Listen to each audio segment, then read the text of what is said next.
عید الاضحیٰ ہے اور عید الفطر ہے، اس کو یہ پتہ نہیں جمعے کی شان کیا ہے، اس کو کیا پتہ ہے؟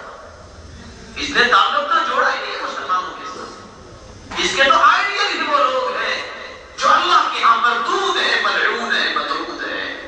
اس نے آئیڈیل محمد مصطفیٰ کو بنایا ہوگا یا کسی عورت نے عائشہ اور فاطمہ اور ام سلمہ اور حفصہ رضی اللہ عنہم ان کو آئیڈیل بنایا ہوگا تو اس طرح کی باتیں سامنے آتی ہیں۔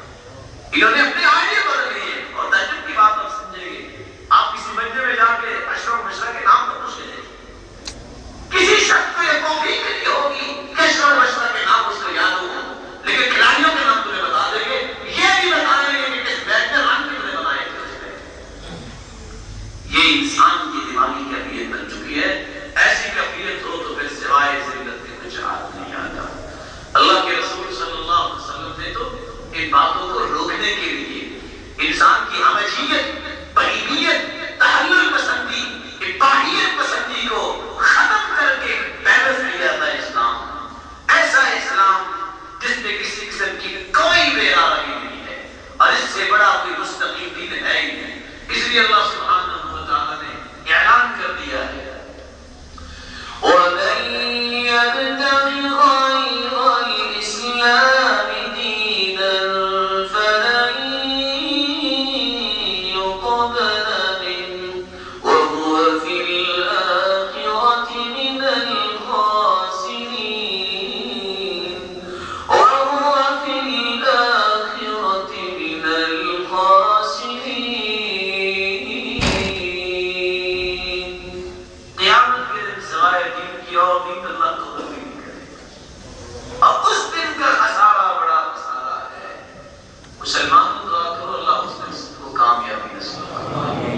شریعت اسلامیہ نے جس نکاح کی بنیاد بیان کی ہے، بنیاد سے آپ سمجھ جائیں گے بلڈنگ کیسے بنے گی۔ کہاں سب سے پہلی بنیاد اذا اتاکم من ترضون دینہ وخلقہ فزوجوہ، تمہیں دین پسند آ گیا ہے، اخلاق پسند آ گیا ہے تو اپنی بیٹی کا نکاح کر دو۔ الا تفعلوا تکن فتنة فی الارض وفساد عریض، تم نے اگر دین کو معیار نہ بنایا اور اخلاق کو معیار نہ بنایا، معیار جہیز کو بنایا، معیار لمبی لمبی بلڈنگوں کو بنایا اور دیگر معیارات کو سامنے رکھا، خود بھی ذلیل ہو گے، خاندان کو ذلیل کرو گے۔ اور امام نووی فرماتے ہیں فتنہ کیسا ہوگا اگر انسان دین کو قبول نہیں کرتا، شاید کہ دوبارہ اتنا اچھا رشتہ نصیب ہی نہ ہو، اور اگر آئے تو بار بار ٹوٹ ٹوٹ جائے، انسان نارمل ہو جاتا ہے۔ یہ بنیاد ہے۔ اللہ کے رسول صلی اللہ علیہ وسلم نے فرمایا لِيَتَّخِذَ أَحَدُكُمْ قَلْبًا شَاكِرًا وَلِسَانًا ذَاكِرًا وَزَوْجَةً مُؤْمِنَةً تُعِينُهُ عَلَى آخِرَتِهِ، دل بناؤ جو اللہ کا شکر کرنے والا ہے، لاکھوں کروڑوں کا مالک ہو کر روتا نظر آئے۔ اور مجھے ایک بھائی نے بیان کیا، یقین مانے وہ بات سن کے انسان مجبوراً مسکرا جاتا ہے کہ تاجروں کی کیفیت یہ ہے، مالداروں کی کیفیت اگر یہ کہے کہ نقصان ہو گیا ہے، اس کا مطلب یہ نہیں ہوتا کہ رأس المال کا نقصان ہوا ہے۔ پچھلے سال 2 کروڑ کا پروفٹ تھا، اس سال 1 کروڑ 70 لاکھ کا پروفٹ ہے اور 30 لاکھ کا خسارہ ہو گیا ہے۔ یہ خسارہ اس کے پروفٹ کا ہے، رأس المال کا نہیں ہے۔ ایسی کیفیت مسلمانوں میں آ گئی ہے۔ ایک وقت تھا کہ عبداللہ بن مبارک رحمہ اللہ رحمۃ اللہ سے آج کے لیے جاتے، ان کی سوانح حیات میں لکھا ہے ایک بچی آئی مردہ مرغی پکڑ کے اپنے گھر میں ڈالی، پوچھتے ہیں یہ کون ہے، جاؤ اس کو جا کے کہو مردار کرنا جائز نہیں، کہو بچی پوچھ کے لے آئی۔ لیکن لوگوں نے بتایا، لوگ بڑے نیک رہنے والے، اچھا دیکھ لو یہ نہیں کر سکتے، پھر کو وجہ اپنے ساتھی کو بھجوایا، پتہ چلا کہ کیفیت یہ ہے اولاد کو پال رہی ہوں لیکن کمانے والا کوئی نہیں، ایسی کیفیت کو پہنچ چکی ہوں کہ اولاد کو مقدار کھلانا بھی میرے لیے جائز ہے۔ عبداللہ بن مبارک رحمہ اللہ رحمۃ واسعہ، انہوں نے اپنی پونجی جو حج کے لیے لے کے جا رہے تھے اس کے گھر میں رکھی اور واپس آ گئے، کہا یہ بھی حج ہے،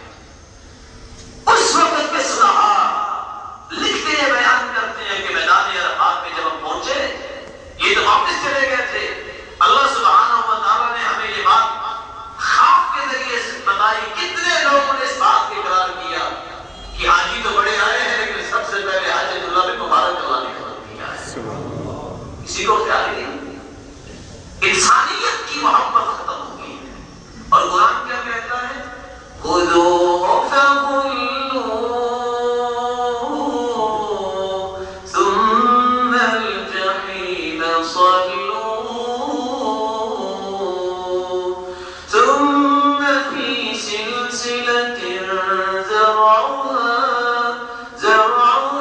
70 ذراعا فاسلكوه. قیامت کے حکموں میں اس کو پکڑو، اس کے گلے میں توق ڈالو، اس کو زنجیروں میں جکڑ دو. اور عبداللہ بن عباس فرماتے ہیں 70 گز لمبی ہو، زنجیر منہ سے داخل کی جائے گی اور پشت سے نکالی جائے گی. ثم یشویٰ کما تشوی الدجاجۃ او السمک. اسی طرح انسان کو آگ میں بھونا جائے گا جس طرح مچھلی اور مرغی کو بھونا جاتا ہے. قرآن نے اس کا سبب کیا بیان کیا؟ انہ کان لا یؤمن باللہ العظیم ولا یحض علی طعام المسکین. نہ اس کا اللہ پہ ایمان کامل اور نہ ہی مسکینوں کے کھانے کی رغبت دلاتا تھا. اللہ سبحانہ و تعالیٰ نے کیسا فیصلہ کر دیا. اور صحیح بخاری کی روایت سن کے انسان تھک رہ جاتا ہے. الساعی علی الارملۃ والمسکین کالمجاہد فی سبیل اللہ. ایک شخص جو مسکین کے بارے میں سوچتا ہے، بے مکان کے بارے میں، جن کی خامی دنیا میں نہیں رہے، اپنی اولاد پالنے سے بھی بیچاری بیٹھی ہیں اور پردے والی ہیں اور کیفیت یہ ہے کہ باہر جا کے کام بھی نہیں کر سکتی. مسلمانوں کے اندر غیرت اتنی ہے کہ ان کو خیال ہی نہیں ہے کہ مسلمان کس انداز سے اپنا گزارا کر رہے ہیں. یاد ہے بنو قینقاع اور بنی نذیر کو کیسے اللہ کے رسول نے جلاوطن کیا. ایک مسلمان عورت کی اوپر والی چادر اور نیچے والی چادر کو یہودی نے باندھا تھا اور اس بیچاری کو پتہ نہیں تھا. جب اٹھی فَبَدَأَتْ سَوْءَتَهَا. اس غصے میں آگے یہودی کو مسلمان نے قتل کیا اور یہودیوں نے پکڑ کے مسلمان کو قتل کیا. اللہ کے رسول نے فرمایا گماشتے اس مدینے میں رہنے کے قابل نہیں ہے، سب کو اٹھا کے مدینے سے باہر پھینک دیا. لیکن آج انہی لوگوں کی ہر عادت کو اپنانے میں مسلمان فخر محسوس کرتا ہے. اللہ کے رسول صلی اللہ علیہ وسلم نے فرمایا مسکین، بے مکان، وہ جن کے خامد دنیا سے چلے گئے ہیں، ان کے بارے میں کوشش کرنا. مال دینے کی بات نہیں رہی. الساعی، سردی میں بیٹھے ہو ہیٹر کے سامنے، گرمی میں بیٹھے ہو اے سی کے سامنے، کال صرف کر دو کہ فلاں شخص اس وقت مجبوری کی حالت میں ہے، اس کی مدد کرنی چاہیے. اللہ کے رسول فرماتے ہیں بیٹھے اپنے بستر میں بھی ہو تم یہ کام کر لو گے، ثواب تمہیں وہ ملے گا جو تم میدان جہاد میں پہنچے ہوئے ہو. وَكَالصَّائِمِ الَّذِي لَا يَفْطِرُ وَكَالْقَائِمِ الَّذِي لَا يَفْطِرُ. بیٹھے تم گھر میں ہی ہو، پتہ نہیں کون کون سے سردی میں بیٹھ کے تم چائے بھی پی رہے ہو گے، ساتھ ساتھ روڈ پہ بات بھی ہو رہی ہوگی، ڈرائی فروٹ بھی سامنے ہوگا اور گرمی میں مختلف قسم کے مشروبات بھی ہوں گے. یہاں بیٹھے لیٹے ہوئے تم بات کر رہے ہو، ان کے بارے میں سوچ رہے ہو. اجر تمہیں اتنا ملے گا کہ ایک بندہ ہو جس نے پوری زندگی روزہ رکھا کبھی چھٹی نہیں کی، اور اتنا اجر قیامت میں نصیب ہوگا کہ ساری زندگی تہجد پڑی ہے کبھی نافلہ نہیں کی. مسلمانوں کے رویے بدل گئے ہیں. نتیجہ کیا نکلا ہے؟ ایک سروے رپورٹ کے مطابق 55 لاکھ بچیاں اس وقت مسلمانوں کی جہیز کی لعنت کی وجہ سے اور اس طرح کی باتوں کو دیکھتے ہوئے اپنے ہاتھ کو رنگنے کو ترس رہی ہیں، اور کچھ قبروں میں جا چکی ہیں، کچھ بیٹھی ہوئی ہیں. کوئی شخص دین کو معیار نہیں بنا رہا. اللہ کے رسول صلی اللہ علیہ وسلم نے فرمایا تھا تنکح المرأة لأربعین. عورت اس سے شادی کی جاتی ہے 4 چیزوں کو دیکھ کر. لیمانیہ، آج شادی لوگ کرتے ہیں مال کی وجہ سے، لیکن یاد رکھنا مال کوئی معیار نہیں ہے. لا تنکحن لئیمة لمعیشہ تبقى اللئیمة والمعیشة تذهب. کسی کمینی عورت سے اس لیے شادی نہ کرو کہ بڑی مال والی ہے، وہ کمینی ہی رہ جائے گی، مال تو آنے جانے والا. اسی طرح کسی مرد سے شادی نہ کرو جس کے پاس صرف مال ہے اور اللہ کا خوف ہی نہیں ہے، وہ کمینہ ہی